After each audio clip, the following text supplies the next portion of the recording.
So I'm here to talk about putting the customer first, particularly how to optimize your customer journey with user experience and conversion optimization. We've covered bits and pieces of CRO today, so I might skip a few different bits because I don't want to bore you to death. But there's some bits and pieces that are slightly different because we generally don't work on the marketing stuff, we work on customer journey, product flows and things like that. So actually when people do transactional stuff online.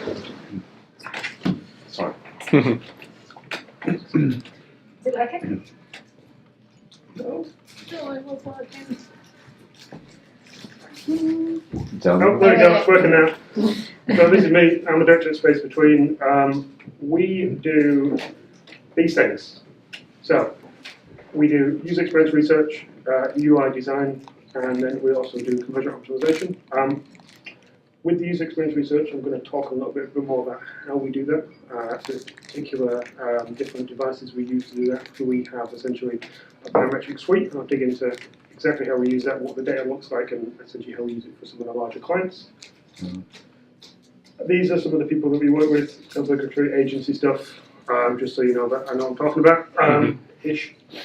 So we do conversion optimization and UI design for the post office, UI design for GHD, conversion optimization and UI design for these, and we work with these people as well. So I'm going to talk about how to find user experience problems, how to prioritize those. We've already touched on that a little bit, but I'm going to go into a little bit more depth around exactly how you can do that as well. And then also how to fix your UX problems. So initially, with your users, you need to define what they want, what their goals are, what their challenges are, and what things get in the way. So, before you can take a step forward, you actually need to understand who these people are, what these people contribute to your business, what they're trying to achieve. There's lots of different ways of doing that. You can use user personas. There's been a lot of pushback in the industry recently about user personas, how they're not quite nuanced enough. But in general, as long as you can define what type of people you're looking for, and if you can think about what particular goal they're trying to achieve, what challenges they might do, and think about as well what percentage of your demographic they are. So one size does not fit all, and especially when you go into user experience problems, you need to make sure that you are addressing certain aspects of your user base, because again, one size will not fit all. So, talking about research methods, we have two aspects, qual and quant. You guys probably already know this, but just to kind of set base level, qualitative is people talking, surveys, opinions, essentially anything that's a spoken or written word. It's very hard to kind of look at that from a numerical perspective. And then quantitative, which is numbers, hard data, and graphs. And that might be like spreadsheets, Google Analytics, or various other tools as we'll touch in a little bit. So, qualitative, one-on-one moderated user research. This can be very cheap, and it's great to actually get users in, talk about your product, and figure out what they want. What I'd say to you guys is that this is a basic framework. There's a link at the bottom. We can share these slides around as well, so you can dig in and do more research if you'd like. But the key is to recruit representative users. And when I say representative, that's when I'm talking about the core demographic as well. You want to make sure that you have a wide range of different types of people that are actually your customers. So it's not just, again, that one size fits all. If it's the first time you're doing this, make sure that you pick a wider selection of candidates, such that you don't want just people, males in their 30s to 40s, you might want females as well. Expand the age range, expand the amount of or learning, because you'll find a lot more problems that way. When you're doing the research, you want to give them representative tasks to perform. Now, what you actually want to do is give them a real-life scenario of essentially using the product. So if it's like purchasing something online, you don't want to say, buy a product and check out. That's bad, because people will literally go to the thing, find the first product, click buy, check out, done. It's nice, over and quick. That's not how they use websites at home. So you want to essentially have a conversation with them, find out their motivations, find out how they would normally do this user journey, and talk to them. So if they're going to buy clothing, so essentially like imagine that they're going to buy a jacket, you want to go, okay, so how would you normally buy this thing? Who would you normally sit with? Would you essentially sit with your partner when you're doing this? Would you sit on the couch? What's your price range normally?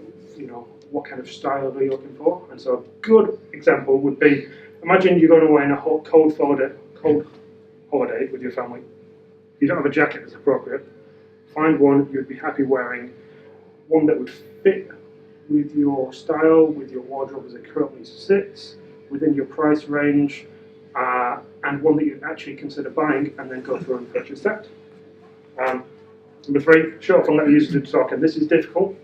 This is very hard to get right. What I find is that when you bring people in, if they've never done this before, it's very difficult to get the right output from people. People are super nervous.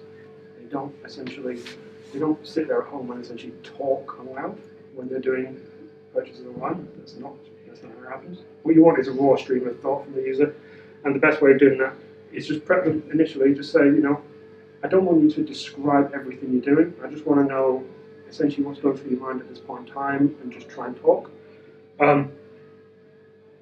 You'll say that the first time. You get someone in, they'll start talking. They'll immediately stop talking about 2 minutes later. You need to prompt them and keep doing it repeatedly. But when you're prompting them, you need to be super careful that you don't bias their behaviour. So don't be careful with the leading questions. So don't say things like, oh, what do you think about that thing? Because then they'll stop on that thing and they'll tell you what they thought. That's not the right time to ask those kind of questions. The better way of doing it is essentially use short, snappy things. What are you thinking? That kind of thing. And don't particularly engage them in that way, one way or another. Surveys. So marketing people in the room know what this is. Net Promoter Score. It's essentially, would someone recommend your brand? It's a scale of 1 to 10. It's one question, and it goes something along the lines of, would you recommend this brand, product, thing to a friend or a colleague? The way this is weighted is generally towards the upper end. So 1 to 6 is negative, 7 to 8 is neutral, 9 to 10 is positive. Generally because an experience has to be pretty damn good for people to want to talk about it.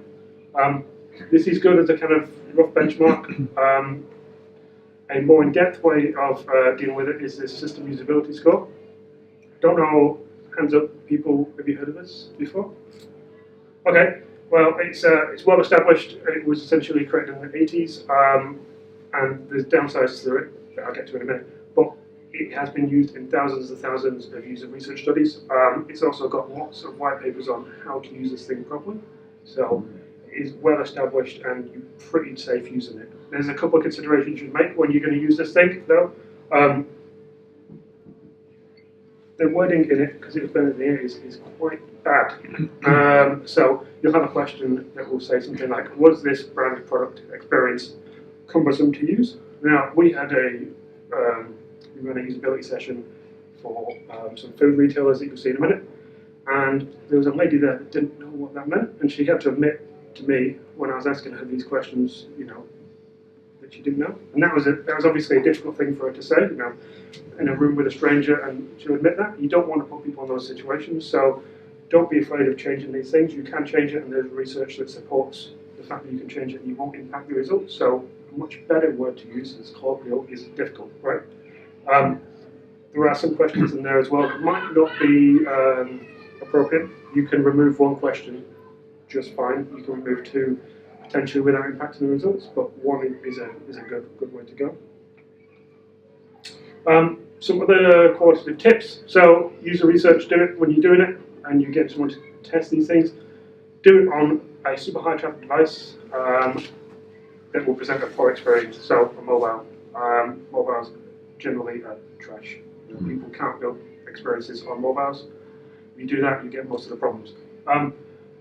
Another tip is when you're doing the user research from like how many people do you need, right? What you're looking for is more than 6.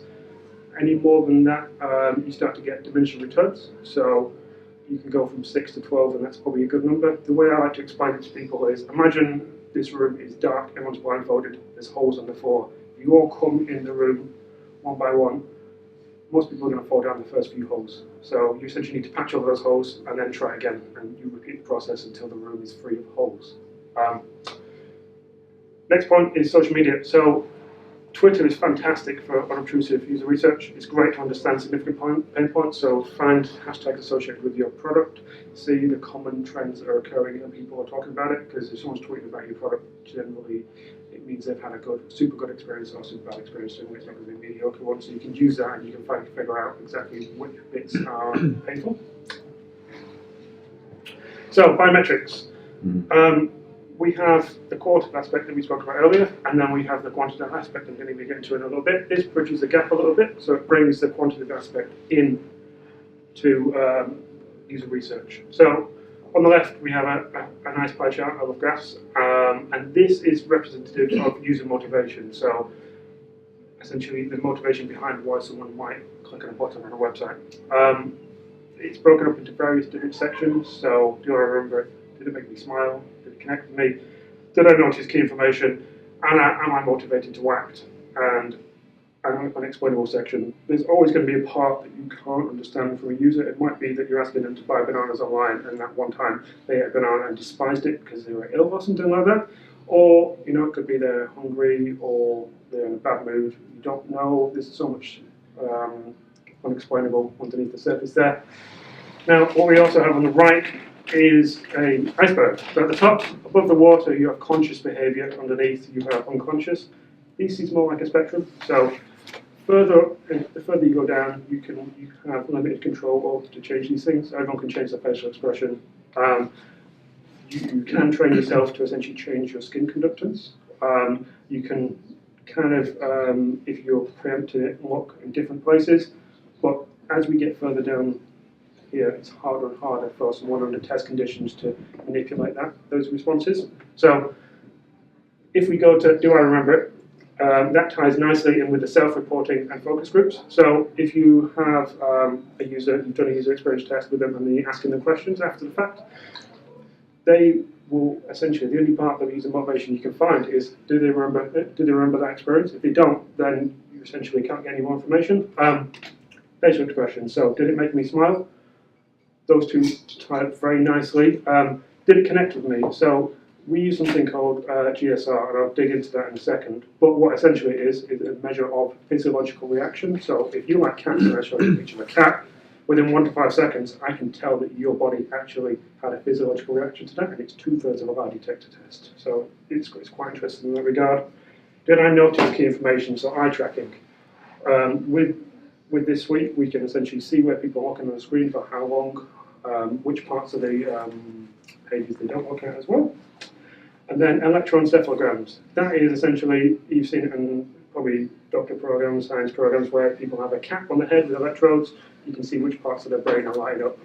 And this is tied to, am I motivated to act? So when I see a product, does like the pleasure sensor part of my brain light up?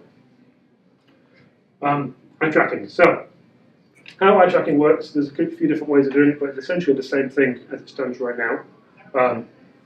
It's a small bar that we attach to the bottom of the screen. It shines an infrared light into the eye, and it detects the changes in the light reflection, and you can see where exactly someone's looking on the screen. So we have a few different ways of looking at this. Number one is heat map. So this is ASOS. You can see essentially people looking at the thumbnails, people looking at this guy's ankle for whatever reason, and then the anti-basket button. So this is great if you essentially have some product messaging that you know helps users' confidence and helps people convert, but no one's looking at it. Then you can move it into more high traffic areas to make sure that people see this kind of thing. The next bit is we can break the page up into various different bits. I'd never do this. because it's over the top and no one needs to see that much data. But it's a good indication of, we can break it into various different sections and see, okay, so what's the time to first fixation? That's how long it takes for someone to look at that at a time, how long they spend on it, how many people out of your study group essentially do that, how many people revisit it, how many times they revisit it, how many times they fixate on it as well, which is, I'm staring at that thing for a significant period of time. We can take that data, and you can see the blue bar here, which is the time to first fixation, and then we can rank all the different elements on the page, a very quantitative aspect again. This is how long it takes for someone to essentially notice this piece of key information, and you can plot that against other things as well. So if you have, say, 2 pieces of confidence messaging, you can say people notice this one before they see this one. Gamma skin response. So I spoke about this earlier. It's essentially a scary thing you attach to your fingers. It's 2 electrodes that we put on the 2 fingers. It passes a small electric current between them and measures the resistance and how long it takes. That will change depending on how stressed or anxious a person is. It measures essentially how much you're sweating. When I say sweating, it's not like that. It's because that would just be gross. It's very small changes in micro sweat. You can put these in other places because most sweat glands you have in your hands or your feet. If you ever ask someone to take their shoes and socks off and try to attach electrodes to the feet, they run a mile.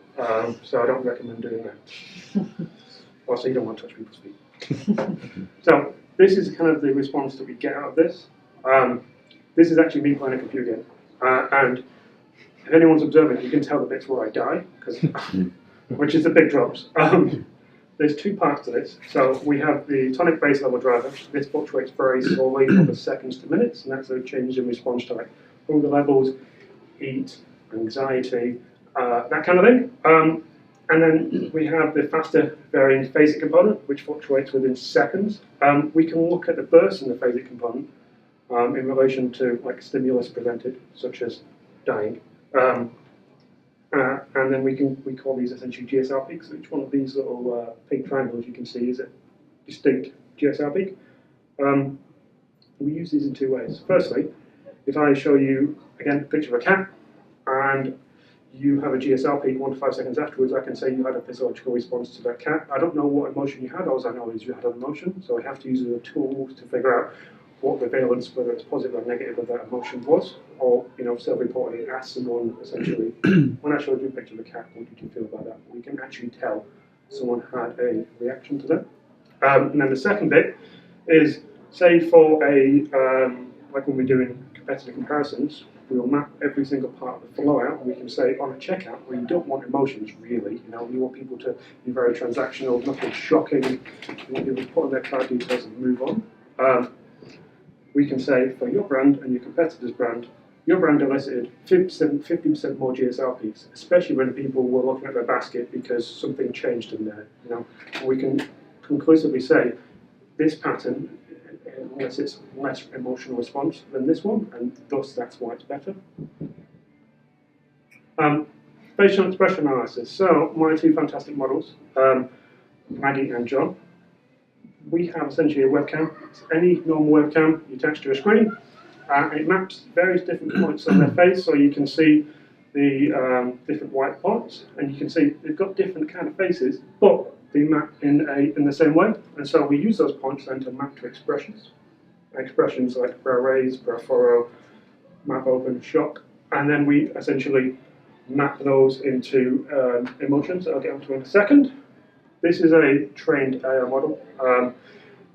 It's trained across 87 countries, 7.5 million faces, and about 8.4 billion, if I remember correctly, different videos and images, stills essentially. One of the things that's good about it is it's trained equally between the East and the West, so there are no cultural biases. There obviously will be at some point.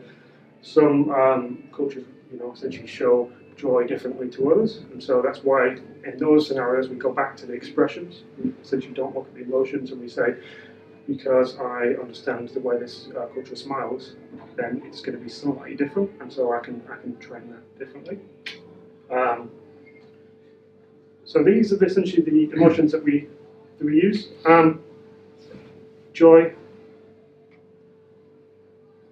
Yeah, Nicolas Cage, very happy with himself. anger, super angry, and surprise, fear, contempt, sadness, and disgust. What we actually do is when we're looking at this, and I'll get into this in a second, realistically, we don't really care about what kind of negative emotion it is. You know, whether it's fear or contempt from a website perspective, doesn't really bother me. Just the fact that you're having a negative emotion is good enough to tell me there's a problem here. It's very hard to say I should solutionize a problem to fix the fear but not the contempt, whereas we can solve a negative problem in total. It's fine. Can I ask a question? Because I'll probably forget Yeah. on that slide. Notice the love isn't there, and I know that's a key. There's a research study done in Edinburgh University, similar to what you're saying there about the different cultural interpretations of facial recognition for emotion. It was a cross study around the world, and they said that the three key emotions, which you got the joy, maybe that's love, anger and fear. I think it was love, anger and fear were the key emotions. I'm a professional actor by trade, and we, strangely, the research only came out 3 years ago, but strangely, decades of training is we're taught the three main emotions are love, fear and anger. Yep. And every other emotion coming out of that is a subset of those three main ones. Yep. Have you got any thoughts on that? I don't actually. I'd be interested to read that and see. If you give me your details, I'll dig it up. No, that'd be Send you a interesting. link. Yeah, and like I said, these are very surface level metric. What we tend to do is go down to the expressions underneath. Yeah. So we essentially have 33 different expressions based off different movements to the face, and like you say, when you have a trouble with that, when you have trouble and you go, this is spiking joy, I don't know why the hell this is spiking joy, because I know that's not what the user reported, I know from the cultural perspective that's not right. Then you can dig into the expressions and go, actually it's brow furrow, brow raise, and it's a combination of these things, and you can code it yourself and from that perspective. But yeah, I'd be super interested. This clearly screenshot is not working correctly. But what I'll tell you is it's Waitrose. And Waitrose has a new mobile experience, and it is absolutely fantastic.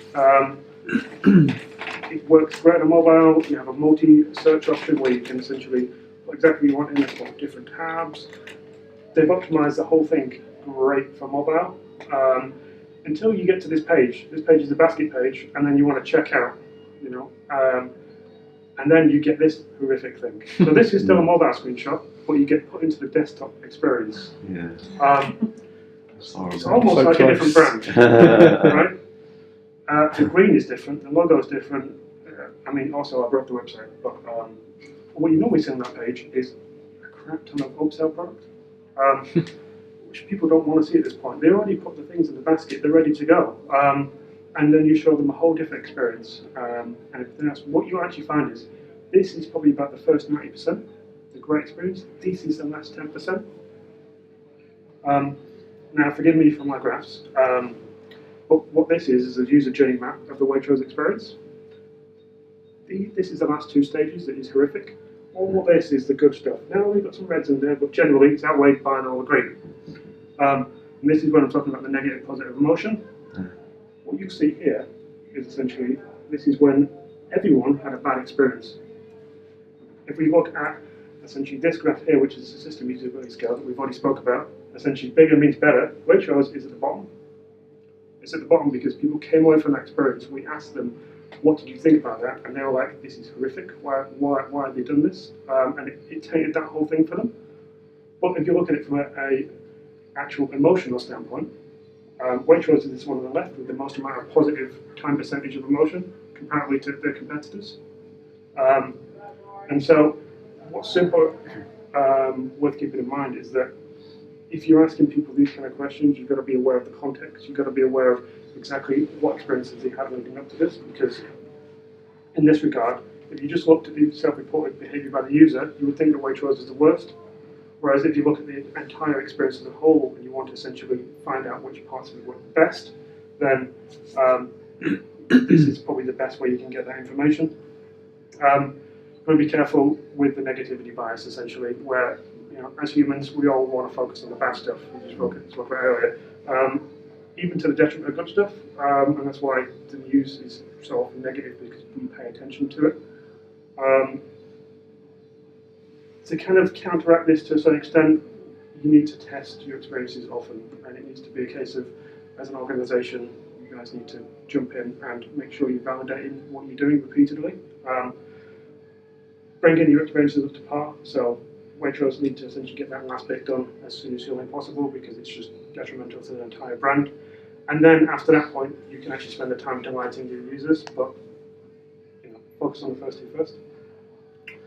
So jumping into quantitative, we use essentially the first bit is understanding where the big sections of the site that we're having issues. As marketers, you guys probably are aware of these kind of things, so I won't linger too long, but it's essentially of the core user journey, which bits are essentially seeing the biggest drop-offs. So in this case, it's the cart page with a massive amount of red, and then the billing and shipping with payment only having a small amount.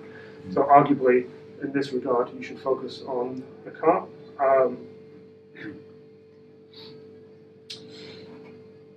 I'm going to move through because I don't have so much time. Other things you can do, so session recording, it's creepy as hell. But you can get yourself around that and you can get over the ethical standpoint, it's super useful. It's similar to the user testing that we do, you can see exactly how people are using your website. It's real useful because it will also show you errors, and then you can go into the session and go, alright, so the user got to this point and then found an issue. Mouse tracking, I like to say it's not as good as eye tracking because we've done a study where 50% of people-ish, essentially move their mouse off to the side and the 50% follow it with their eyes. And so you're not going to get it for the vast majority of your population. It's not going to be correct, so don't rely on this information alone. But when you combine it with other sources, it can be quite useful. Like I mentioned, website errors. Essentially, find a tool that will do this for you. Session Camp will do that straight away. You can see all the errors in your website. Fix them. They're super easy wins. If you can stop all your JavaScript errors happening in your website, then you're probably in a damn good place, and it's relatively easy to do. The other side of data gathering, what I'd say is get a contractor in, get someone who's good, who's experienced, someone who knows the sector and also knows your product, knows about UI design, and get them to essentially run a best practice UX audit. There's lots of resources out there like Good UI, or Google released a lot of their internal UI playbooks recently, so those are good resources to use as benchmarks. They will find the obvious UX issues, and they'll also bring to you the previous learnings in the same sector and that you can apply. So it's similar. It's quite a cheap way of doing it. We've spoken about Zero. So I'm only going to flick through the bits and pieces that are different, or additions, I guess. So yeah, make visitors to a website more likely to complete your given transaction or goal. We talked about split test. Very simple, 50-50 A/B. There's another side of it as well. It's multivariate test. So you essentially have sections, and in this case you have the header at the top, and then you've got the right column. And then you can essentially create multiple different variants for each section and then combine them together. So this is great when you're trying to optimize landing pages that have super high traffic. You can try various different marketing messages. You might want to try the header, you might want to try the bottom copy, you might want to try the images, you might want to try them all in one go. It's a super good way of doing that, and you'll get a lot more throughput than you would do with a traditional A/B test. So like we spoke about initially, we've identified the problems. We identified the high-level problems, so we know exactly where the issues are happening across the key user journey. And at this point as well, we should identify what problems users having on those pages. So if we were to say that, like on the previous screenshot, we saw that people were dropping out of the cart, so you could argue that the cart checkout rate is poor. So that is our goal. We want to increase the cart checkout rate. So how do we do that? Well, then we come up with strategies. And some of the strategies are simplifying decision making, funnel path optimization, personalization. These are very high level. These are like I said, the strategies. And then you want to go into more in depth, and we call these tactics. So Simplifying decision making, a tactic of that would be addressing questions and concerns. So imagine you're in your checkout, you're ready to go, but you have, this is common quite in the industry, you have issues where users need to know about delivery before they purchase. So they want to know that it's going to be free, they want to know it's going to be next day. If you don't give them that information, it's harder, they'll have to find that information. And so this is an example of where, having a strategy of simplifying the decision making, and then that could be a particular tactic there. And so it gives you essentially quite a few different ways of looking at a problem, because you don't just want to think of the first thing that comes to your head. You need to essentially build a backlog, build a list of ideas with your team, with the stakeholders, and this is a good way of doing it as well. So hypothesis generation, I know we've already spoke about this briefly, but I'll tell you what I class as a good hypothesis. So a basic one is, if I do this, then this will happen. Better is, if I do this, then this will happen because of this thing. So by increasing the primary call to actions contrast, then we expect to make more money because it's easier to distinguish. Now, what we essentially have here is the bit we're going to change, the metric that's going to go up, and the reason why. And so then we can validate all those different assumptions. What I'll say is, this is bad because it says make more money. So, and you spoke about this earlier, metrics and defining the right metrics when you're doing a CRO program is probably one of the most important things. So businesses should always focus on the money, focus on the revenue. But if you're trying to actually get tests significant as soon as possible, and you don't want to have all the sample size in the world, you don't have significant amounts of traffic, you need to pick metrics that are much closer to the test. So in this case, by increasing the primary call to actions contrast, then we expect to see a high percentage of users interacting with the button because it's easier to distinguish. So you want to pick metrics that are as close to the test as possible as the primary KPI. You can have other metrics, you can still have revenue there, but don't use it as your North Star for this particular test. One of the challenges you'll find with businesses is they always want to focus on the revenue, and so you need to communicate to them that this particular action that we're taking here will contribute to the revenue through these different goals. And so you can create a goal tree. So if you want to, you can dig into that a little bit more. Just looking at time. So prioritization, touched on this earlier. There's lots of different ways of doing it.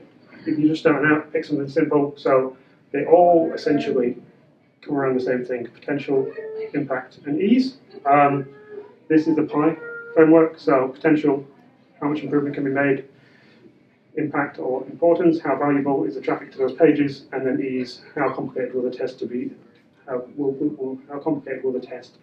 be implemented on the pages or template, and that is from a technical standpoint as well. So how long does it take to code, but also from a business standpoint. So we work with people like Reese and ASOS who are very much focused on their brand. If you go to them, I want to make your call to action red, they're going to tell me to get off.